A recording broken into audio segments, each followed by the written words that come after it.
terima kasih. Nggih, sami-sami Mas Petro. Wah, jan adik lanang ning ingkang ya. Wah, kula latih pun pinten-pinten sasi ya, Pak.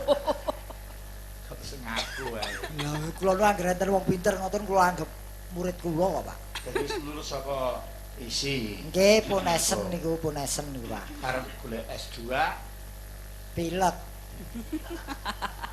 pilek. Pak S2 nembe badhe mlampahi niki, nembe badhe mendhet S2 larin nika. Nah, Nggih badhe dados dosen Rama. amin. Nggih. Nah, nggo ragat golek S2 yo ngilangi nabuh niki malah. Heeh. Kowe ning timbangane nganu mbok nabuh kene nderek pake iki lho. Tak daftarke wisan. Kaya pemilihan umum ya daftar ya. Malik Slendro. Slendro. Terakhir. Nggih. Nggih. Nong nong dong. Nggih. Slendro. Dong. Tres. Tres dong dong dong. Dong ding dong. Do do de do do do. Tres. Monggo. Sedap Pak. Sedap.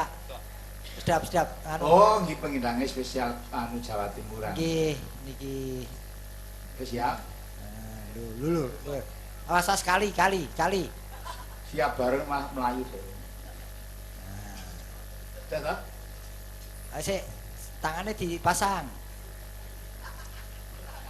Suwen. Pono Pak. Yuk.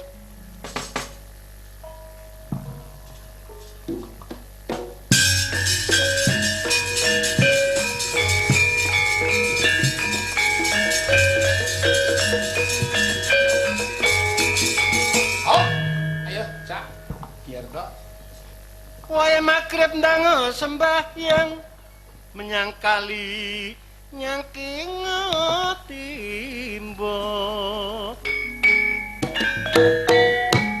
mumpung urip nanggap wayang besok yen mati munggah suwarga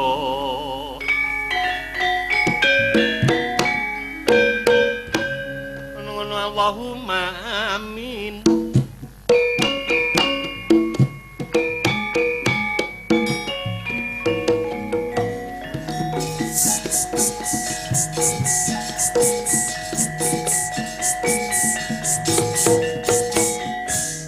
Pilih jambu apa jeruk, pilih kuku apa bandung.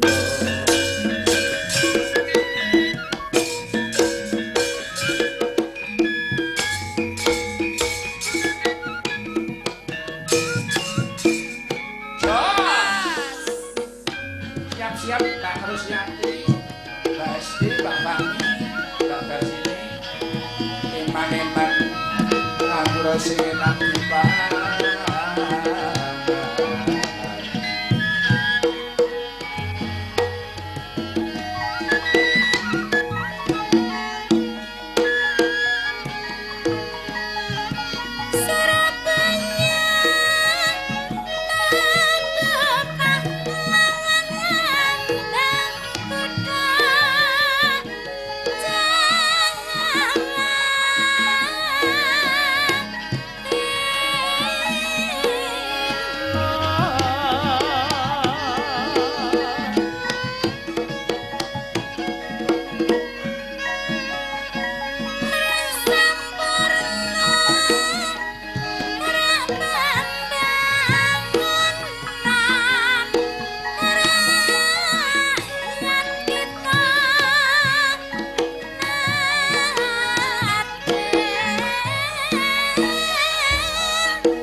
sengon lemah geneng akeh wadine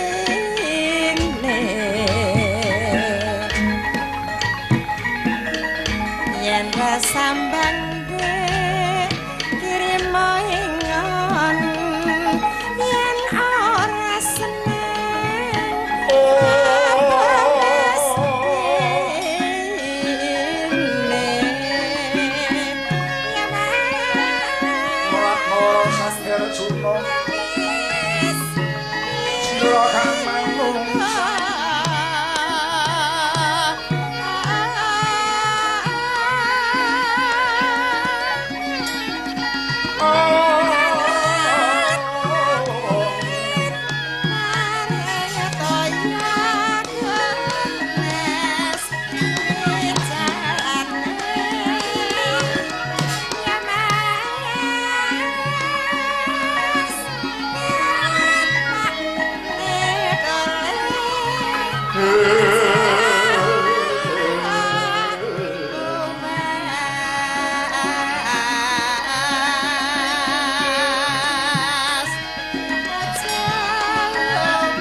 meh rahina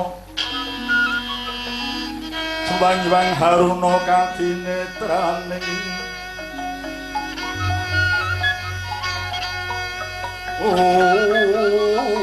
korapuh sabdan iku kiloring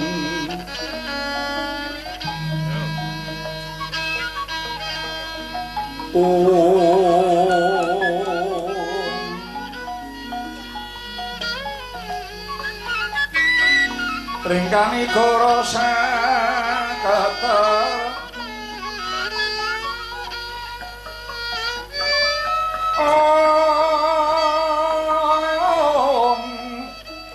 niki tuning agung lurus sing pinitanca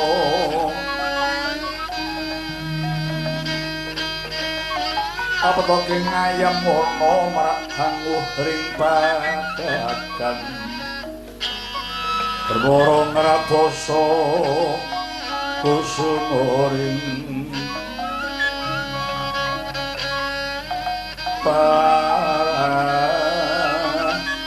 hayasana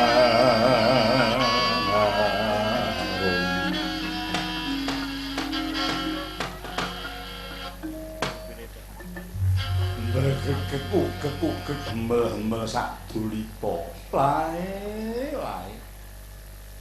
Ndara Harjuna paduka jengkar saking dalem kasatriyan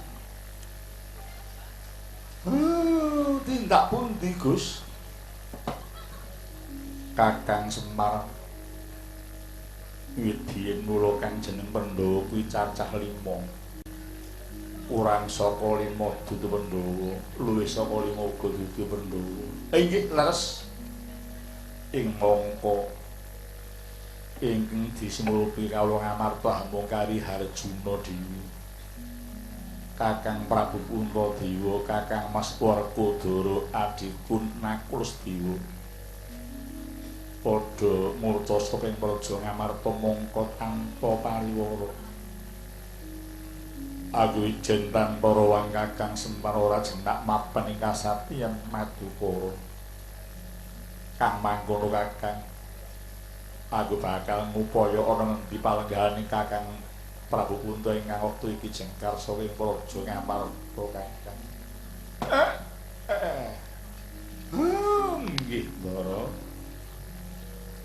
jengkaripun ing ngraka kula kinten boten jengkar nglangke bot-botipun dados Nalendra menika minangka sangsa agung para kawula ngamarta mbok menawi kemawon Kang Raka Prabu Punta menggalihaken kados pundi supados kawula ngamarta saged gesang kanthi sekeca lan prasaja Gus. Lha menawi ndur badhe madosi monggo kula sarujuk sanget tumrap kula dherekaken Ndur Harjuna. Lang indriya mangu mangun kong kanduan rimeng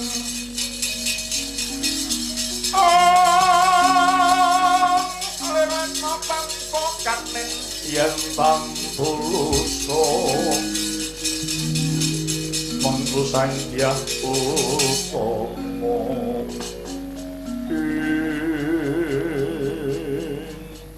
ayo batu dilakoni monggo kula dherekaken Gus.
Kakang Semar kula Gus lagi lelu aku iki ana guwa ning tengah mawa cahya Kakang nggih wonten guwa ning kok murup cahya mlebet nika Gus ora pati nduga ngono aku bakal mancing ing guwa ana apa Kakang ngantos ati Gus.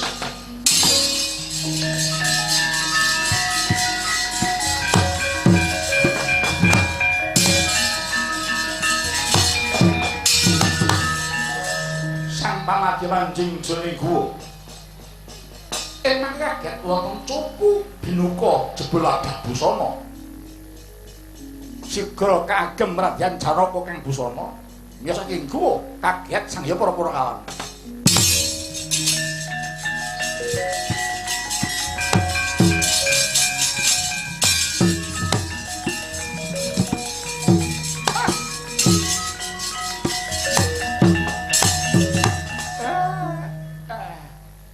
Bathara Guru iki. Wah, Sang Hyang Manikmaya terus. Oh, nggih. Bathara Guru kok. Alah Pak Guru yani mangkat. Kakang Semar pangring lawan aku. Ya ora pangling kok ki adikku kok. Kakang aku bendaramu Janaka mau. Kaget iki gotong royong to. Lah ya aku perlu kaget kok. Ndara Janaka?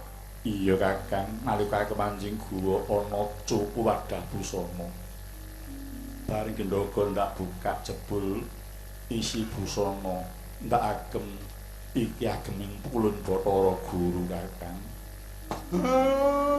Lah sing duwe nang endi Dik? Lha kok sandok gletak-gletak.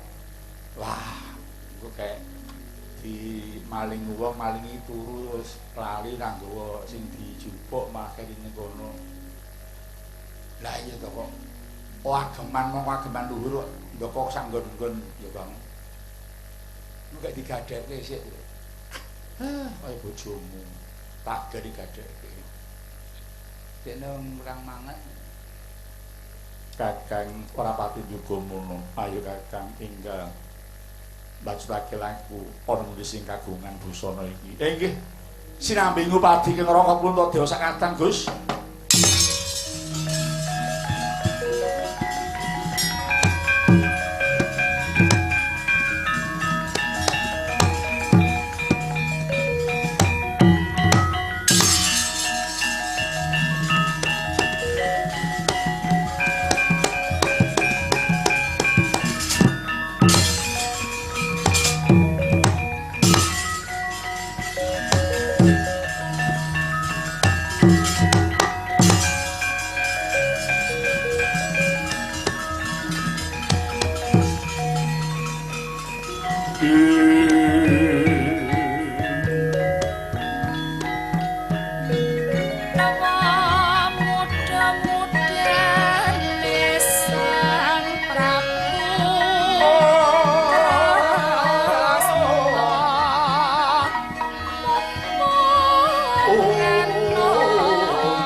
Jahliyah ning talaga kabilangit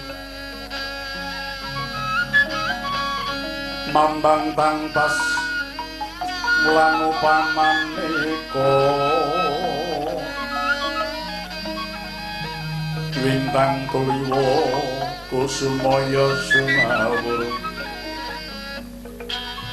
lumawe kang sekar kadijalada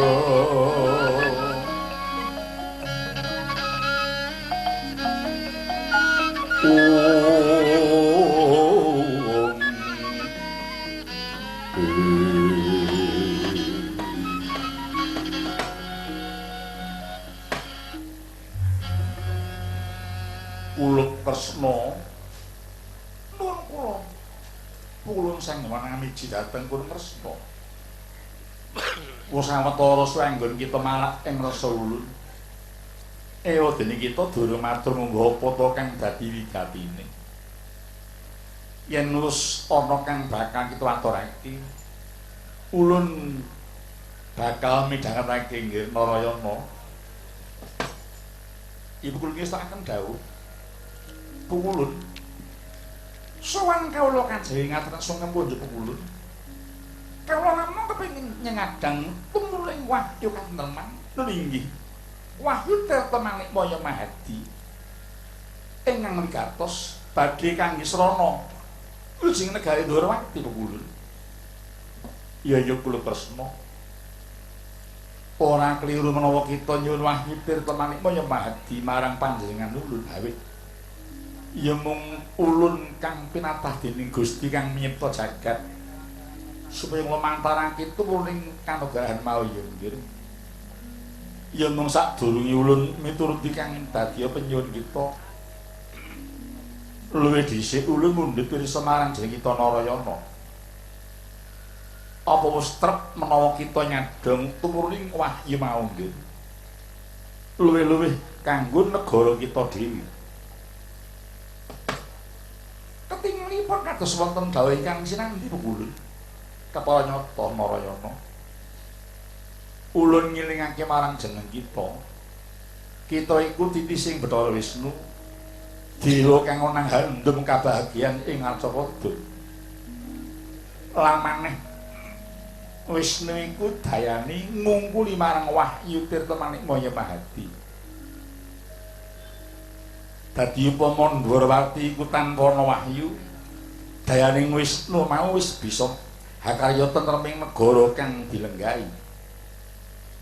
Apa ora jeneng sing larsaka kewajibaning Wisnu yen nggone golek wahyu mung kanggo negarane dhewe. Mula-mula kita sida nyuwun Wahyu Tirta Manikmaya Mahadi anteges Kresna durung percaya marang dayaning Wisnu. Maragake pikir ingkang kanthi wening dhisik nggih Narayana leng-lenging driya mangu.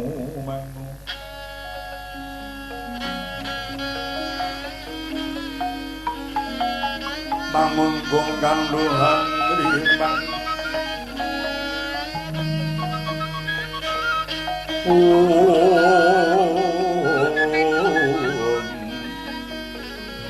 leleno tanpa kamin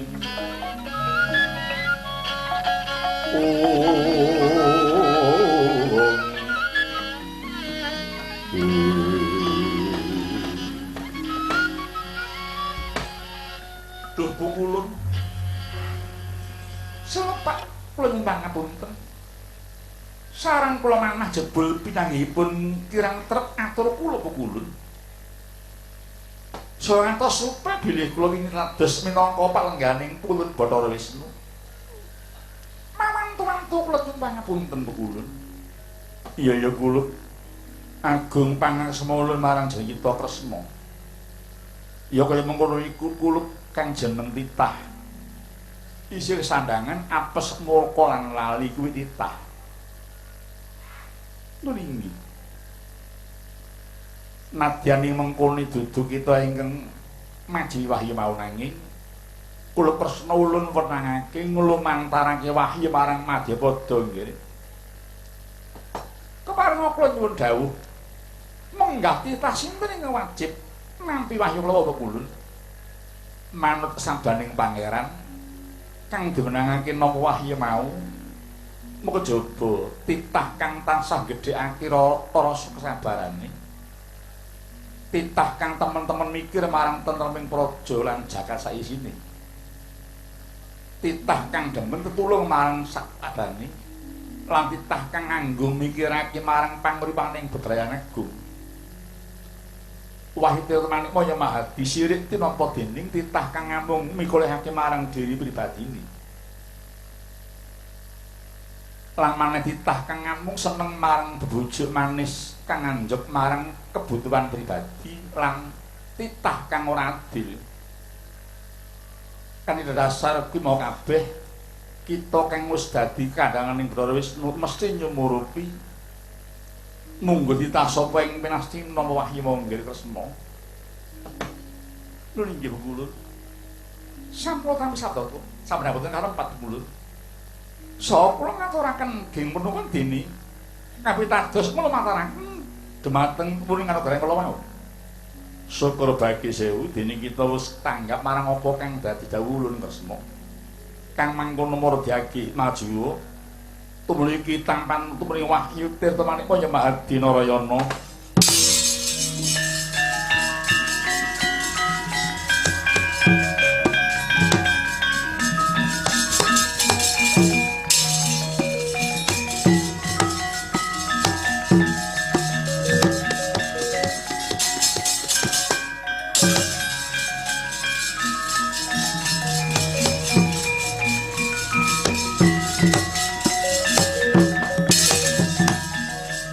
Alangening kalang nyuwana gelar pangga muncar tinon kekuneng surem sorote pampatan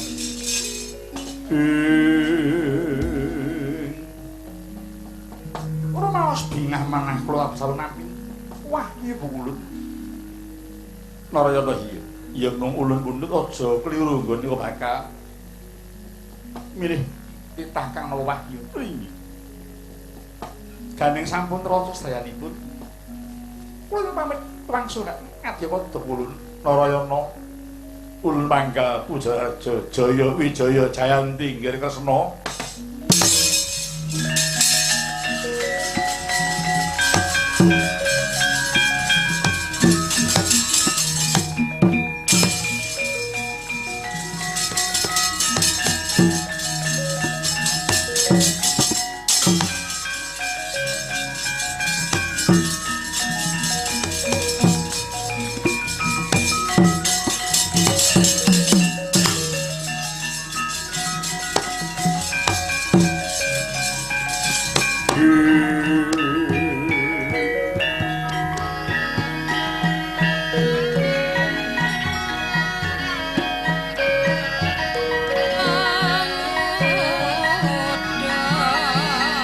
Palukan langkung ning lekas lupita limuting isun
Prabu Puntadosa negari Ngamarta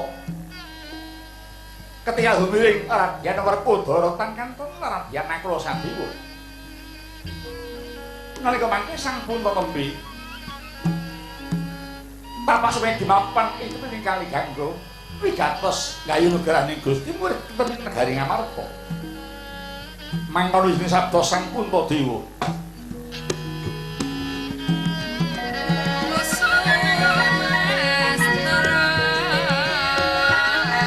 Bermorale mangus wawung langgor mendaki Harani kaswasih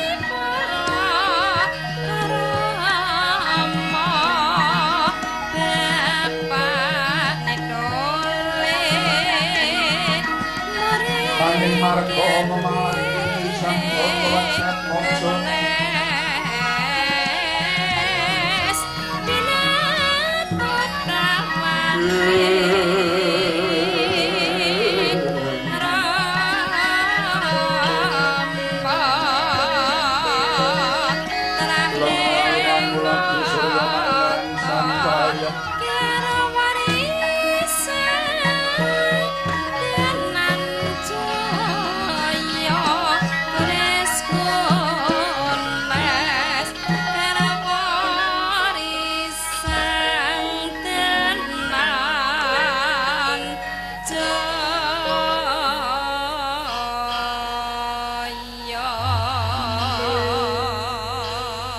Inggar sang wisating halan mlaksri langening marga Puspita panjrah ing tepi menur mlathi sumarsana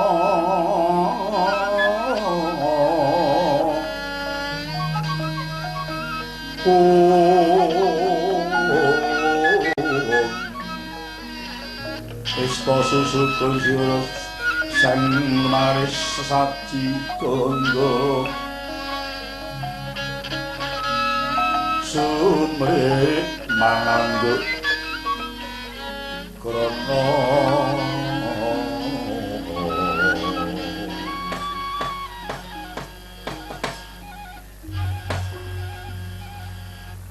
Adimas Werkudara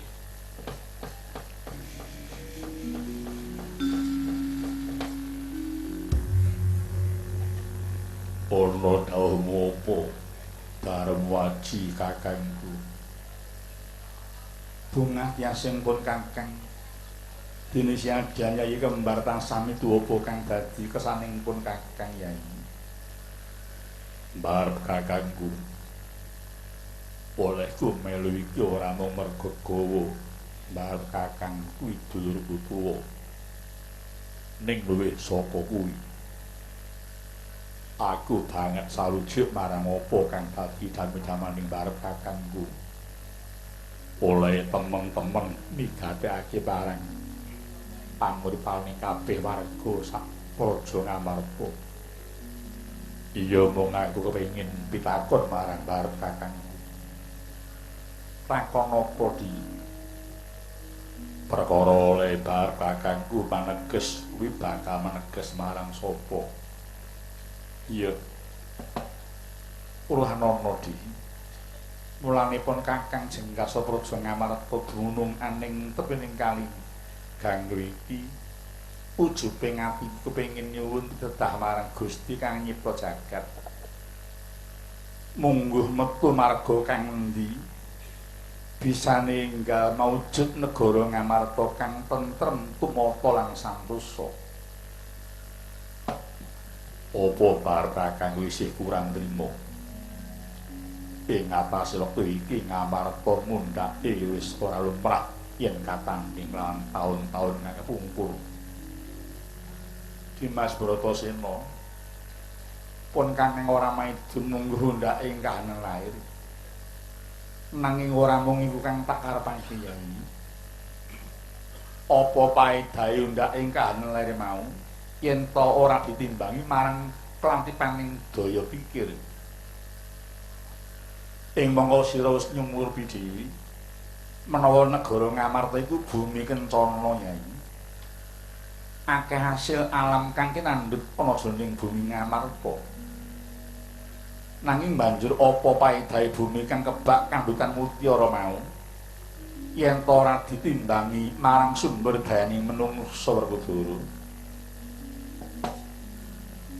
yen pancen barep kakang kepengin kawulane padha mundhak kepinterane ya dibudidaya kepiye bisane anak ing para kawula mau bisa nerusake oleh ngudi kawruh sing kane ora kabotan sarek lan ragati Yayi bapak kula raing putra prayogane ya padha dipenggalih bebarengan yodi kepriye bisane murih bangsa kita iki bapak mudining kawruh aja nganti kali karo bangsa liya Yayi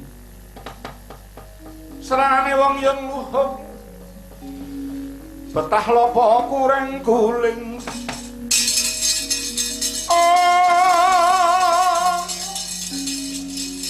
eling mas pelacet mikaya nolacana kutunanes duwe seng-senging sesama samane manungsa sami praptaning sang Gorodana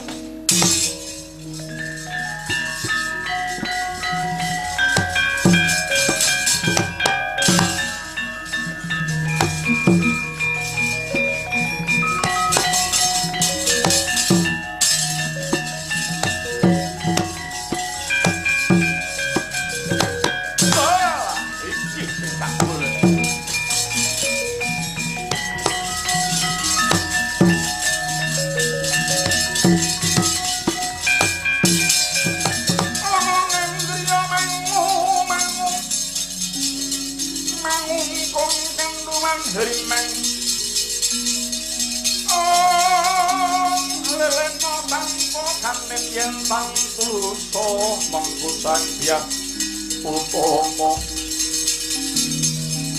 mangkala sana pemuda nyolon nrepa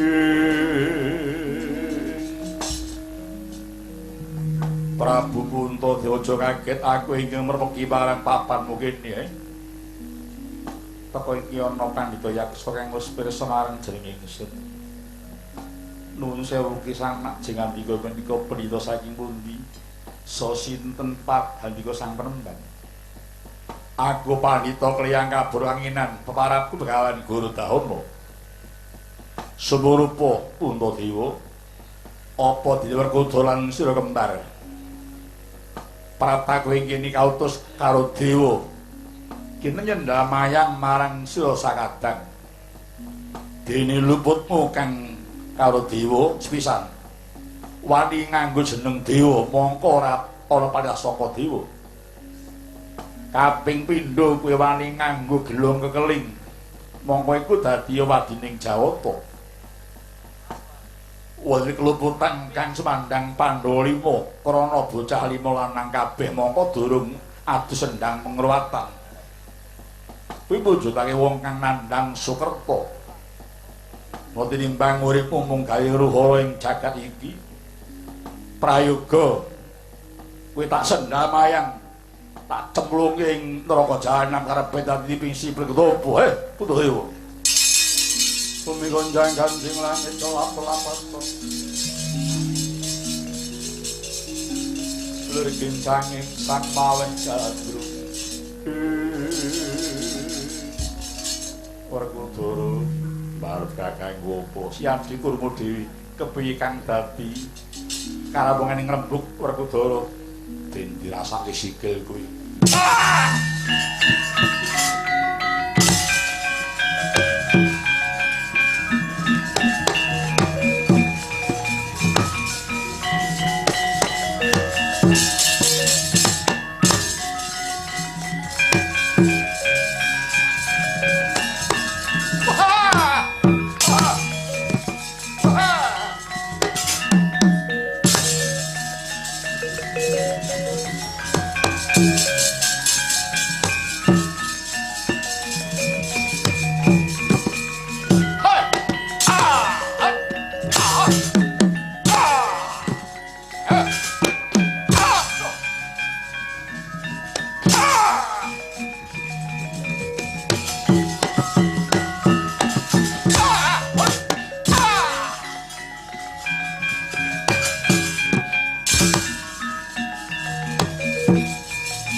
Ganjing langit kelap-kelap katon Lurikin sanging sang maweh gandrung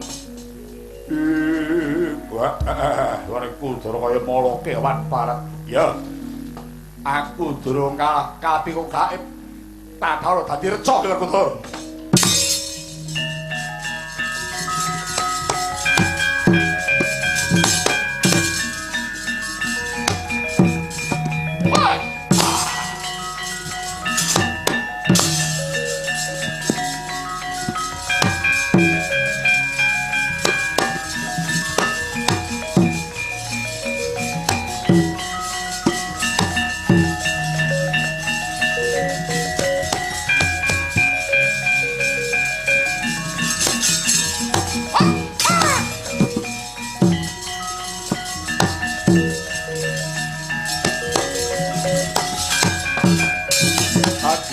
Sang kapirengmu Brinangkul kinempit kempit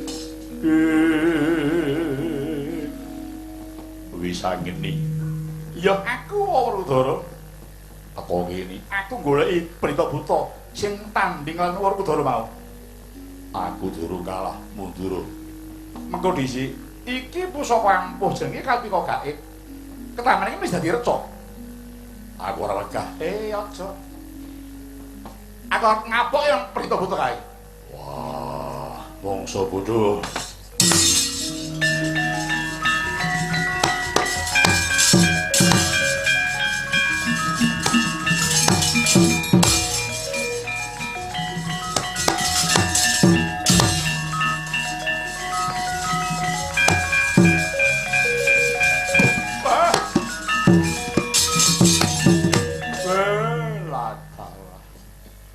Kapiko gaib kecekel karo bocah sing tak sirik. Sita nututi aku isa geni walah ilang daya kekuatanku. Apa iki pemut saka Gusti kudu mung tekan semen lagi dadi pendhita. Ya. Manut tak rampung nggetku Brahmana. Mlebu nggo mundhut sandhake udine iki.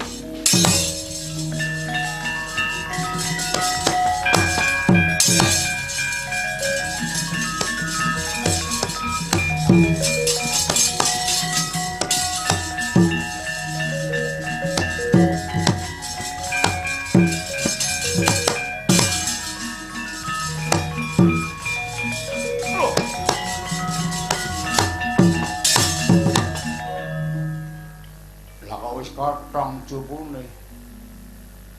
Wah, sapa sing njupuk sandhang aku iki? Welah kewirangan apa bakal aku ora iso mulih nyangkayang ujit kaya ngene iki. Oh, Gusti nyipta jagat nyuwun pangapunten. Panjenengan wangsul busana kula, Gusti.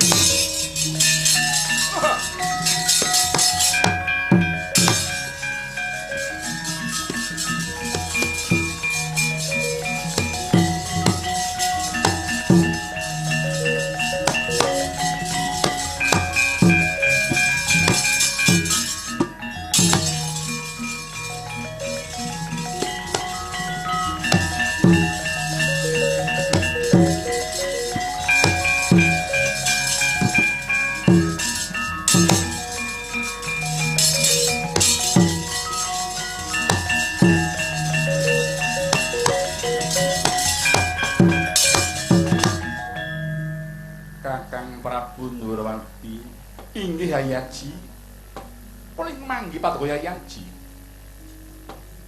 Yayaji teka wonten mriki. Inggih Prabu, kula nembe nindakaken yoga brata mapan ing tempiting kali kanggo pikantos nyuwun grahaning Gusti murid tentreming negari Ngamarta Koko Prabu. Dalah. Yayi, kula wonten dawuh. Raka para nampi nugrahaning Gusti Wahyu Tirta Manik Maya Mahadi. Inggih. Menika wahyune katentreman, wahyune panggesangan. Inggih. Ing kedah nampi namtitah ingkang tansah nengenaken dhateng dharmanipun menggalihaken dhateng negari tuwin kawulanipun. Moko Yayaji jengkar sing praja lajeng papa wonten mriki. Gusti ngijabahi Yayi menika nuga sampun kula tampi namung nglantaraken kagem Yayaji Ngamarta. Punika ingkang sing langit kalapat lirikin sanging sang maweh jandru.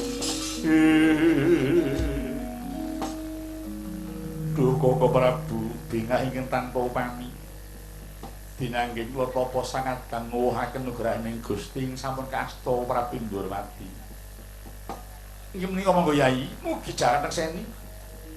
Wayah nggih kula Yayi Ngamarta ngaturaken nuwun Koko Prabu.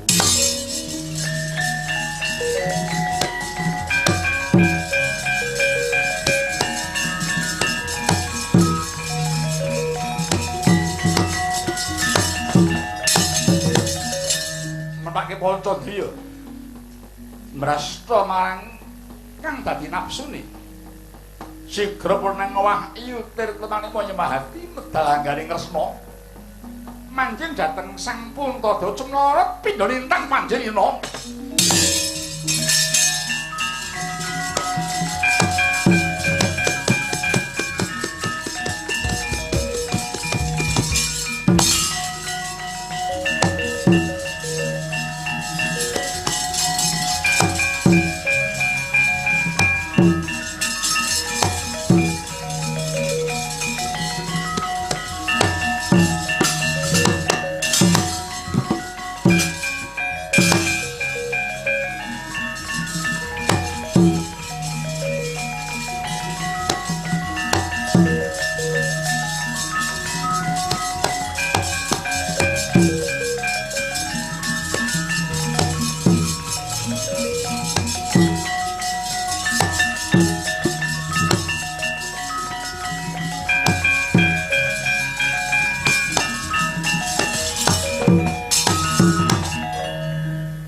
Mas Werkudara mbarep kanggo apa? Oleh tapa ramus pralabet wis ana negara ingkang sun tampa saka Gusti Anyipta Jagat lumantar Kakang Ndrawati Yai. Apa wujude? Wahyu Tirta Manikmaya Mahadi. Kuwi kentreman Werkudara. Wahyu kentreman pranyata. Wisanggeni. Ya aku Prabu. Aku kang swanbene kang wigati pancen aku ngoyak marang Pendhita Bata kang jarak bakal nyedani Buranyu Pandhawa. Dheweke duwe katiyasan cukup manik aran Kalpika Gaib. Kang ketaman mesti dadi reca ning bakal tak cekel dina iki. Ora mok balekake dudung diwancine, O Prabu.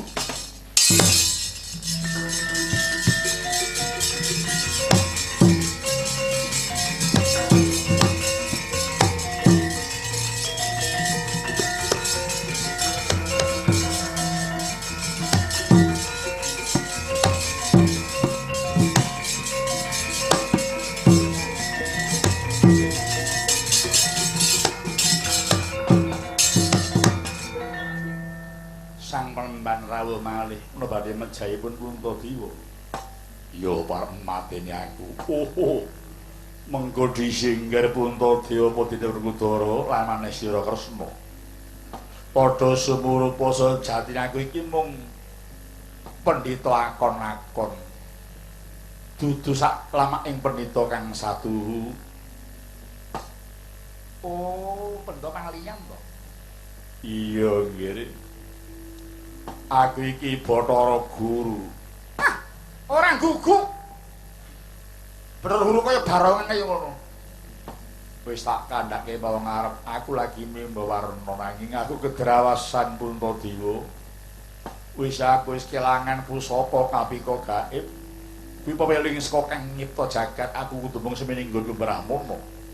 Pengangkah aku bakal mundhut agemanku kang ana jero guwa. Barang mlebu guwa kok sandang aku ora ana. Lah sing jupo sapa? Aku ora nyemuru Wisanggeni. Wah, lah ta wong dewa ora awas iki piye? Dewa kok katarak iki piye? Tak karep mulih ngandhake. Ning kasunyatan aku ora nyemuru sawo kang mundhut sandang aku iki Puntadewa.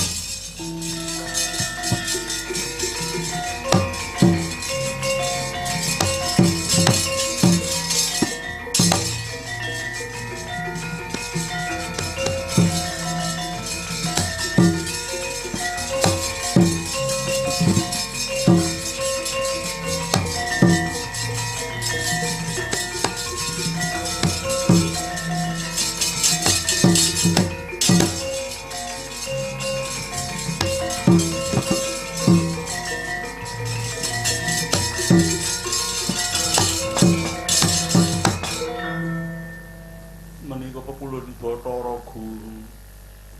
Oh ngilahing iya. Dewa kok wagu. Ulun Bathara Guru. Bathara Guru kok ditut karo Kakang Semar ki terus cara ngendi? Iki adik kok. Iki adik. Aku rak masih, melu ya sak lumrahe wong. Iki adik. Mas melu adik iki akeh tunggale. Sing mekine ya Mas. Iya melu adik. Aja dalem kesuwen dadi dewa. Aku nyumurupi siraku Yai Arjuna. Aduh.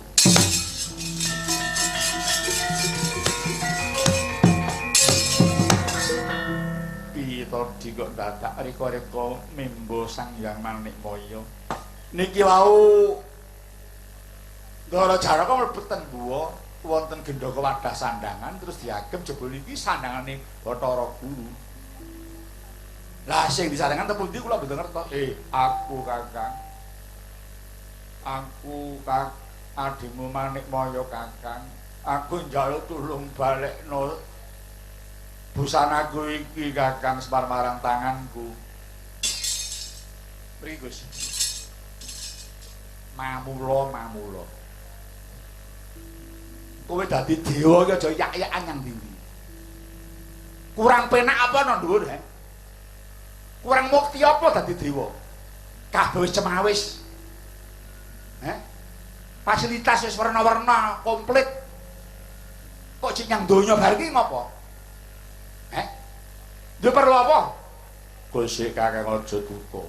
Mulane aku nganti mimbul mengkene kanggo sora aku ngelingi marang Duryudana aja nganti dheweke iki manunggal karo Pandhawa sebab yen nganti Kurawa manunggal lawan Pandhawa Bratayuda ora dadi. Ora dadi Bratayuda angkara murka saya ngrebda sebab wis kitu Kurawa kuwi nggon watak angkara, Pandhawa sing watak suci. Lo tak elek aja nganti dhewe kumpul kelawan Pandhawa. Nek Bratayuda, ora bakal ilang angkal ning jagat Kakang. Oh, kuwi to. Iya, karepku ngono kuwi. Ya wis. Yen ngono panyeluhur sing dadi karepku ning ya tebusane ya kowe ra ngene iki. Ora dadi apa ning kudu Kakang wis ngerti yen aku duwe karep kepengin aja nganti Kurawa kuwi manunggal kelawan Kurawa. Tak ambali maneh mengko ndak angkara murka saya ngerdo. Oh iya. Ya nek ngono bisa nampa sing dadi alasanmu. Ndara diwangsulke, Gus.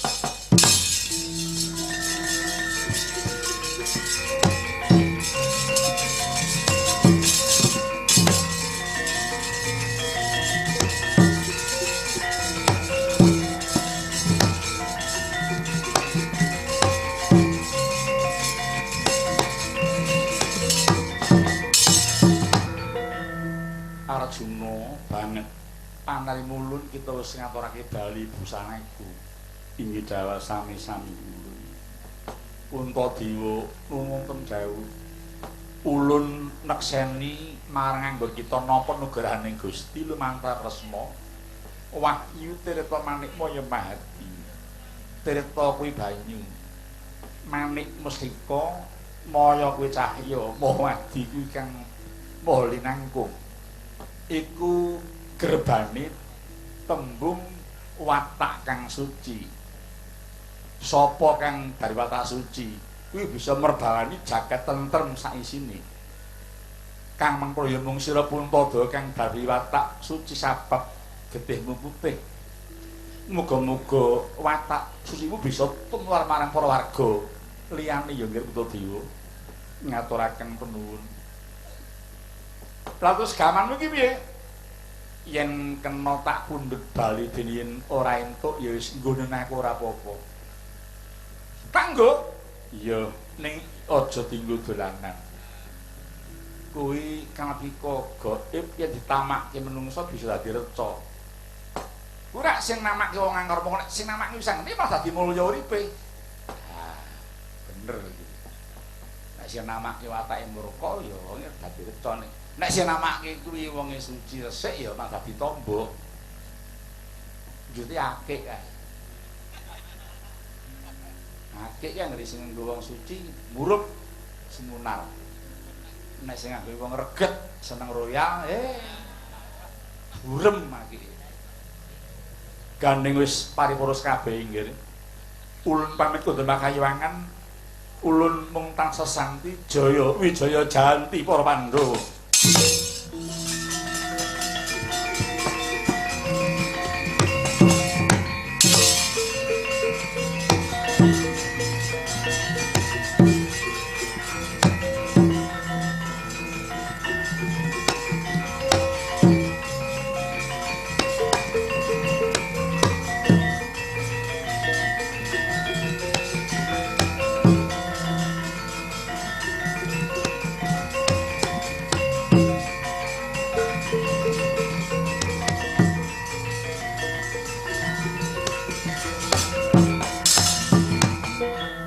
Sinuwun Puntadewa, sinuwun Kresna Ndara Bima, Ndara Arjuna Dendra Wisangeni.